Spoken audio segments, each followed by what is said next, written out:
Somebody built a bigger one. Hello everyone and welcome back to another Backlot Banter movie review. My name is Tucker Hazel. I'm joined by my co-host Tanner Dykstra, who is, as far as I know, not building a bomb in the desert. And today we're here to talk about one of the film events of the year, paired of course with Barbie. Go watch our review, that's out around the same time. Christopher Nolan's Oppenheimer, a movie that has had one of the longest marketing cycles I've ever seen, but intentionally so it's kind of cool. Yes. But if you have seen Oppenheimer or Barbie or any of the other movies that have released recently and will be releasing soon, you got all sorts of bangers, ragers coming up like Haunted Mansion and Gran Turismo. Join our Discord. That link is in the description, and while you're down there, like the video, subscribe to the channel, ring the bell, and leave a comment. Let me know if Oppenheimer is in your top Nolan movies, because I think this is I'm showing my cards early. I think it's in contention for one of his best. But Tanner, we have seen Oppenheimer. It's been a long time coming, and let me know your thoughts on Oppenheimer. Tucker, I do think, to answer your question, it is among Nolan's best. I think it is, it has been this cultural sort of thing on the horizon that's coming. Christopher Nolan's commentary on the creation of the atomic bomb with a massive cast and 3 hours in runtime and what's going to be done with it.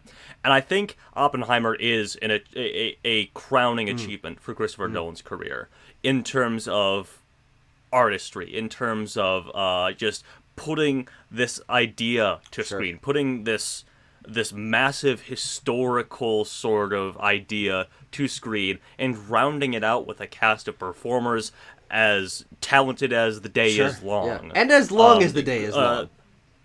And as long as the day is goddamn long, of list of course. characters. But no, it's awesome. Like, from a cinematography standpoint, from a sound standpoint, writing, the structure of this script is really interesting. Cillian Murphy is fantastic. We've got some supporting performances from Robert Downey Jr. and Emily Blunt and Florence Pugh and plenty of other people that are really fantastic. Loved Oppenheimer. Was very, very awestruck by it. You mentioned a lot of very poignant things there, and that we all thought that the direction would be fantastic. We all thought that the sound design and the cast and the performances would be fantastic. But I think for me, it's the very unique synergy that this movie has that makes it as compelling to me as it is. Because I like Christopher Nolan. I don't think I've seen a movie from him that I didn't enjoy or didn't respect to a certain degree. But I think Oppenheimer for me feels much more confident and cohesive than some of his other movies that I've seen. We saw Tenet a couple years ago, and that movie is interesting. I'm not sure if I would call it cohesive, though, in a way that Oppenheimer absolutely is, in that it might be disjointed and choppy in the editing, but that's also very intentional. And the cast is super varied, and I kind of get sometimes lost in the weeds of how many characters there are and who knows who and what at what point are we talking about this, and what is the juxtaposition between the two scenes. But that's also very intentional, and so I feel Christopher Nolan has really upped his direction game here, in that he's pushing a lot of these elements to their furthest. How much can we puzzle piece together a sort of chopped up non-linear movie and still have it make thematic sense? How loud can we make a sound in the theater? How many sort of surrealist imagery moments can we include in this more serious biopic movie and still have it feel cohesive? And from that angle, I think this goes far and beyond some of his other more serious, realistic movies. The one that comes to my mind is Dunkirk, a movie that I think is totally fine, but it feels less artistic than Oppenheimer does. And in its realism, it also has this really unique artistic edge that absolutely heightens the themes, heightens the performances, heightens my engagement with it as a brand new film that's sort of pushing the medium forward. I also really loved Oppenheimer, and to the effect that I've seen some people talk about online, it's one of those movies you leave and you're like, whew. Yeah. That's the resounding sound you're going to hear as the credits roll. Yes. Whew, yeah. Whoa. Yeah. It's heavy shit.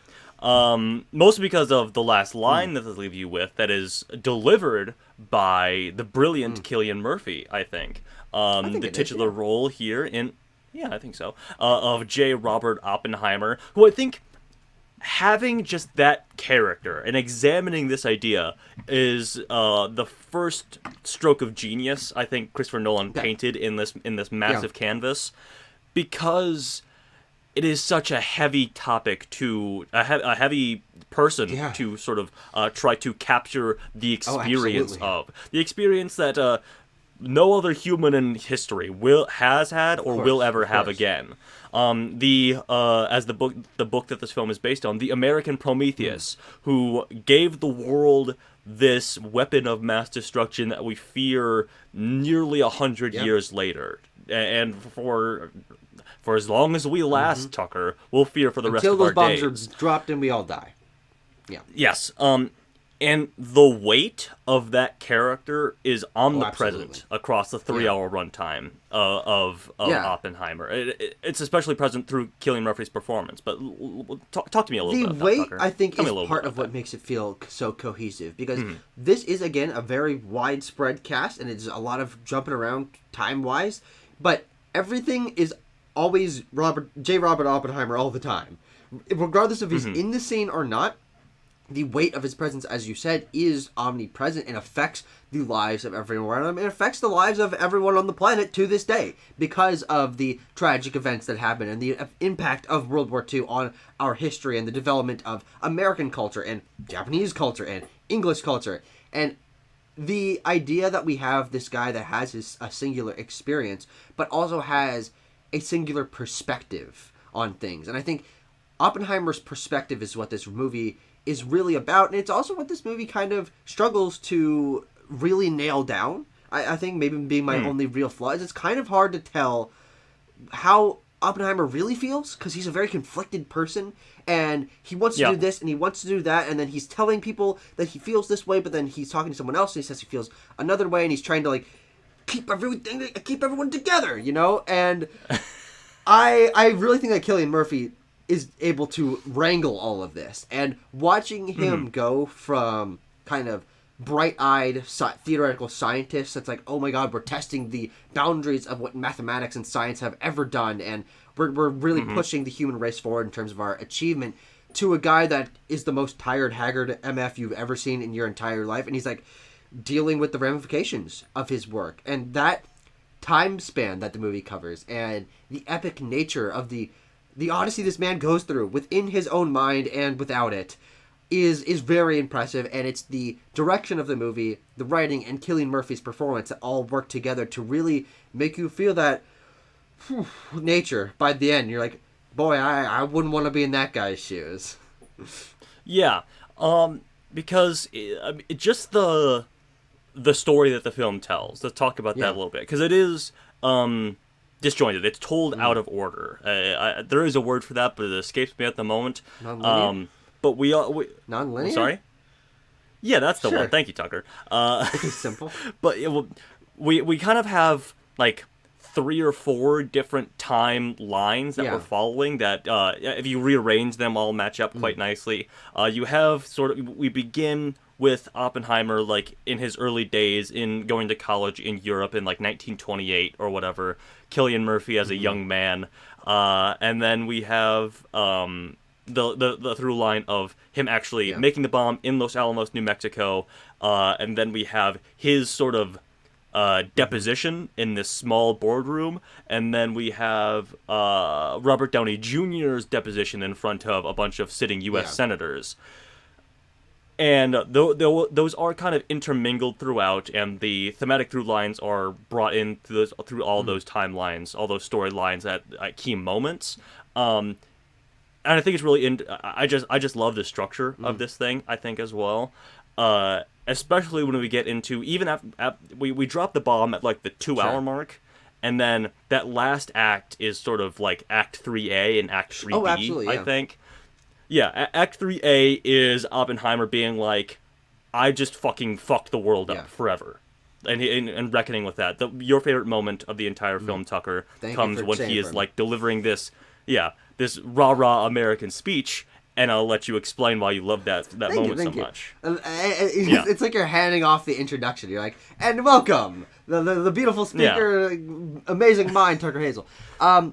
Yeah, the Oppenheimer giving a speech to a crowd of enthused Americans after the bomb has been dropped has this really interesting weight that I think is the synergy that the movie works really well at. It has a great performance from Cillian Murphy as he has a smile on his face and he's saying these words that are riling up the crowd, but then there's like this very intense darkness in his eyes, and he's like, his eyes are kind of defocused as he's staring off into space. So you get that performance element, but then you also get this really interesting editing element where you're cutting between not only him and the people in the crowd, but the things that he's seeing that are the dark imagery that's giving him that dead look in his eyes.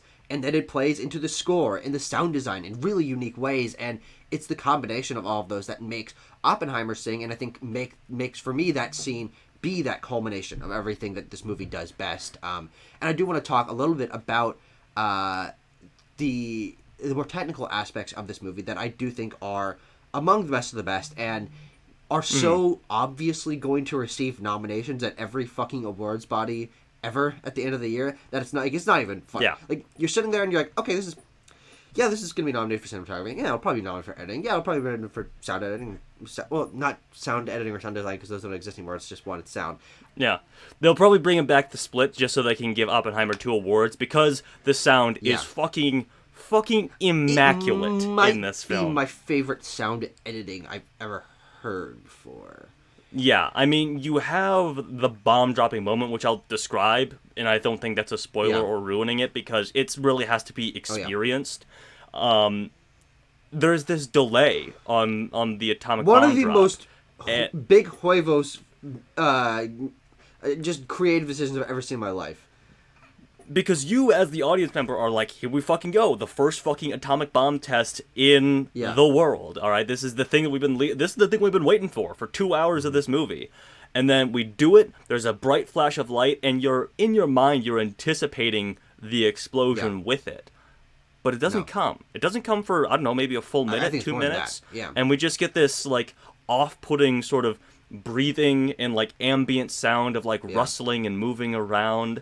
As, like, it seemed like almost as if the mix has been, like, messed up, but obviously it hasn't been. It's a very deliberate decision. And then he whack-a-moles you over the head with the rumble, the fucking boom of the atomic bomb for the first time. And it's awesome. Yeah, it is, and I say that in the word of, like, awe-inspiring. Like, you're like, you're sitting in the theater like, this is what theaters are made for, baby. The surround sound, my chair is shaking with me. I'm fucking rumbling. The seat is rumbling. It's everything. And yeah, I mean, the sound design. What else can be said? It is one of the most confident moments of filmmaking I've ever seen, and that sound design being so foregrounded throughout the film, I think is really awesome and makes this film feel like something more intentional. Like, when you're listening to sounds that are louder than they should be or quieter than they should be, and the mix is a little bit off, it makes you pay attention to these elements even stronger and helps me to connect to the characters and their thoughts and the themes of the moment. And that's what good filmmaking does, is a synergy between all these filmic elements, and that bomb dropping sequence is one of them, and the giving the speech moment is one of them, and then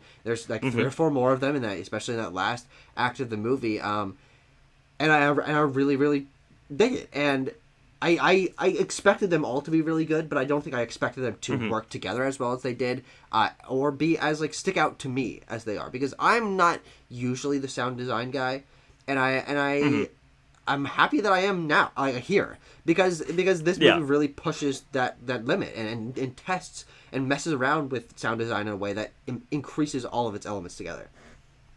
Yeah, it also messes around with some other surrealist elements, as you were calling out, Tucker. One, obviously, that sticks out to me is in the third act. Cillian Murphy is sort of delivering his deposition. They're questioning him about his relationship with Florence Pugh's character, and then that's actually a moment that I'm not going to spoil, but there is a really interesting element of, like, what Nolan decides to display in that moment to display our character's state of mind, both Cillian Murphy and his wife Emily Blunt sitting in the room with him. And those moments are consistent throughout, not only through things that are clearly not real in terms of what Oppenheimer is feeling. We're just getting an imagery that matches that. But also, I think one of the most interesting artistic aspects of this movie is the literally surrealist imagery that it displays, that are atoms colliding and arcs of like energy, the particles and everything, arcing through either just darkness or in front of the eyes of Oppenheimer as he's like visualizing the power of the universe and what the concept of an atom is. And it's like the fact that we're seeing like darkness and flame and sparks, and it's just like sometimes it's that for a couple seconds, or it's intercut with other things, is something you don't really see in especially big budget movies, because it feels experimental. It feels surrealist, and it's a very powerful creative choice that I've really, really enjoyed. Yeah. And I love all that, because there is even a line towards the beginning of the movie, I think, where Oppenheimer describes the universe that only he can see as something that's like driving him mad, kind of. And then he has something else that drives him mad a little bit, which is the weight of being the father of the bomb, as Time magazine and many other people call him. I think that if we want to get a little into the thematics and the writing of this, the idea that we are wrestling throughout the movie with the creation of a weapon, and then the potential impact of a weapon, and then the actual impact of the weapon, is really, really fascinating. And the movie balances the different perspectives on it really well, and bringing in the political climate and military climate in very interesting ways through different characters and different conversations. And the idea that the world has to wrestle with this, but then the weight has been put on to one man who feels that he bears the brunt of all of this, makes it simultaneously a very personal and very universal theme of this is what humans are capable of, and the pros and the cons of that, and the conversation that went into creating it, and what does decision making mean when you're just a cog in the wheel, but you're a very important cog in that whole machine. It's something that's really, really fascinating and warrants multiple watches and conversations and thematic analysis to really break down of how should we feel about this? Is there a should? Is it up to each person? But it's so complex, and as I said, personal and universal simultaneously, that like it's just so distinct. Yeah. So I do love this idea of like Oppenheimer has the weight of this entire project on him. He is the father of the bomb, as people have called him, as many people do call him. But at the same time, whenever he brings it up to someone in particular, whether that be his wife, Emily Blunt, or even a certain presidential figure that we may or may not see in this film, teasing a little surprise cameo Truman there. Easter egg. But no, when he brings it up to someone in particular, they're like, "It's not all you. What are you talking about?" In particular, that Truman scene, I think, is really where that comes across. Where they're like, "Stop trying to make yourself the center of this whole thing." Like when the Japanese think of who dropped the bomb, they're not going to think of J. Robert Oppenheimer. They're going to think of America. Is essentially a line that is delivered, and you see that Oppenheimer has this cognitive dissonance about that. He's like, "You might be right, but like still, I'm the guy who did it." And there is like rampant individuality, as it is, sort of juxtaposed with the Red Scare against communism at the time. That's a political through line that runs under this entire thing, is people suspecting other people of being communists, and who's a communist, and getting them disavowed, or who's a spy. There's a spy in Los Alamos who did it, who's leaking information to the Russians. Is there even useful information being leaked to the Russians? It is like an espionage kind of thing from that standpoint for a bit as well. It has this sort of Cold War element, even though it's largely a World War II era movie, and I think that is a very fascinating combination of fears, because we know the fear of fascism and Nazism like back in World War II, but we also know the different fear that came during the Cold War and communism and McCarthyism. And it's like, but all of these are sort of meshed together, especially because the film is chopped up and you're getting Cold War era stuff intermixed with the creation of the bomb during World War II. And it's like, whoa, all these like American fears from the century that neither of us were alive for and will never experience. It expresses these as sort of a generalized fear that like allows you to take bits and pieces from what maybe you fear in the world, or connect most to, or know most about history, of which fears stick out to you. But then like it combines them in a very, very, very interesting way. Yeah, and you get like a first-hand account of like Oppenheimer explaining the concept of brinksmanship that hasn't been relevant, that hasn't existed in like American government or American politics hasn't existed yet. in the world to that point. No, he's like nuclear brinksmanship. He's like, if we do something, they will also do the same thing, and then we'll have to do something again, and then they'll do that thing again. And people are like, "You're crazy, Oppenheimer. Let's just build a bigger bomb, and then we'll have a bigger bomb, and no one else will want to build a bigger bomb." And so he is like, there is that like political naivete. Like people just don't understand either the political ramifications or the scientific ramifications of what they're creating, and but we know because we're like 100 years later, and so like we're like, guys, hold on. And people call him like a prophet in the movie. They're like, J. Oppenheimer is a prophet, and he is from that standpoint. I think there's also, along with all that political undertone, there is the theme of like ideology blinding people in power and blinding even like scientists. Essentially, there is this conversation between like, can science operate without the influence of ideology or politics? The answer I think it comes down on is no, obviously not, especially when you're operating for a governmental power engaged in a war. So, just a lot of stuff to dig through in Oppenheimer. Fucking love this thing.